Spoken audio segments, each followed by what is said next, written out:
Hello friends, good morning. এখন বাজে সকাল 11:30। তো এখন থেকে আমি আজকের ব্লগটা শুরু করছি। আজ হচ্ছে সানডে, তো আজ যেহেতু সানডে তাই সবজি বাজার কিছু করে নিয়েছি, সেগুলো দেখাচ্ছি। আর আজ নিয়ে এসেছি চিকেন। তো ভাত রান্না হয়ে গেছে, সকালে নাস্তা হয়ে গেছে। আজ যেহেতু স্কুলের ছুটি আছে, আর কালকেও ছুটি আছে সোমবার দিন। আর মেয়ের টিউশন আছে, ও স্কুল টিউশনে গেছে। আর সবজি বাজার কি করে নিয়ে এসেছি দেখা। তো সবজির মধ্যে শাক নিয়ে এসেছি, কুমড়ো নিয়ে এসেছি, টমেটো, সিমলা মির্চ, কিন্দুরি, আর আদা লঙ্কা এগুলো নিয়ে এসেছি। আর এখানে চিকেনটা নুন হলুদ মাখিয়ে রেখেছি, আর মশলাটা ভিজিয়ে রেখেছি।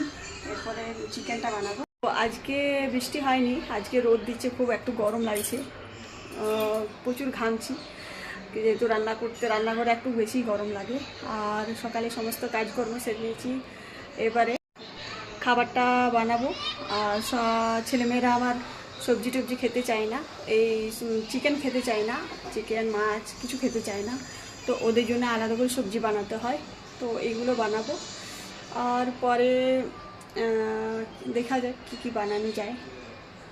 তো ভিডিওটা লাইক করতে একটাও ভুলবে না, আর পারলে একটা ভালো কমেন্ট করে দিও।